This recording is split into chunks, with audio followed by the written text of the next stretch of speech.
नारद जी ने कहा, सा कहकर भगवान विष्णु मछली का रूप धारण करके आकाश से जल में गिरे। उस समय विंध्याचल पर्वत पर तप कर रहे महर्षि कश्यप अपनी अंजलि में जल लेकर खड़े थे। भगवान उनकी अंजलि में जा गिरे। महर्षि कश्यप ने दया करके उसे अपने कमंडल में रख लिया। मछली के थोड़ा बड़ा होने पर महर्षि कश्यप ने उसे कुएं में डाल दिया। जब वह मछली कुएं में भी न समा सकी तो उन्होंने उसे तालाब में डाल दिया। जब वह तालाब में भी न आ सकी तो उन्होंने उसे समुद्र में डाल दिया।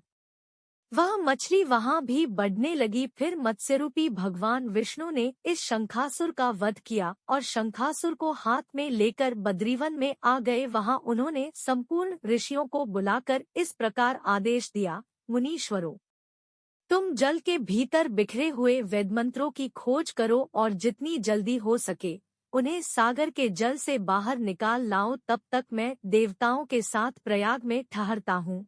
तब उन तपोबल संपन्न महर्षियों ने यज्ञ और बीजों सहित संपूर्ण वेद मंत्रों का उद्धार किया। उनमें से जितने मंत्र जिस ऋषि ने उपलब्ध किए वही उन 20 मंत्रों का उस दिन से ऋषि माना जाना लगा। तदंतर सब ऋषि एकत्र होकर प्रयाग में गए।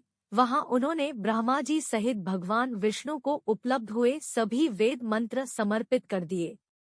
सब वेदों को पाकर ब्रह्मा जी बहुत प्रसन्न हुए। उन्होंने देवताओं और ऋषियों के साथ प्रयाग में अश्वमेध यज्ञ किया। यज्ञ समाप्त होने पर सब देवताओं ने भगवान से निवेदन किया, देवाधिदेव जगन्नाथ, इस स्थान पर ब्रह्मा जी ने खोए हुए वेदों को पुनः प्राप्त किया है और हमने भी यहाँ आपके प्रसाद से यज्ञ भाग पाए हैं।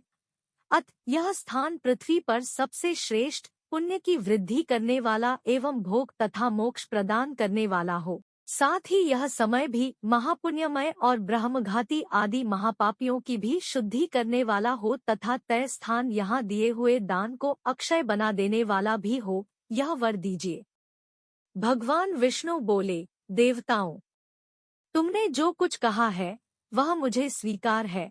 तुम्हारी इच्छा पूर्ण हो। आज से यह स्थान ब्रह्मक्षेत्र के नाम से प्रसिद्ध होगा।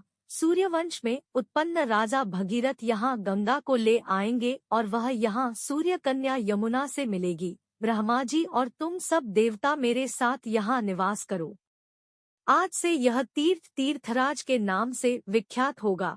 तीर्थराज के दर्शन से तत्काल सब पाप नष्ट हो जाएंगे। जब सूर्य मकर राशि में स्थित होगे उस समय यहाँ स्नान करने वाले मनुष्यों के सब पापों का यह तीर्थ नाश करेगा।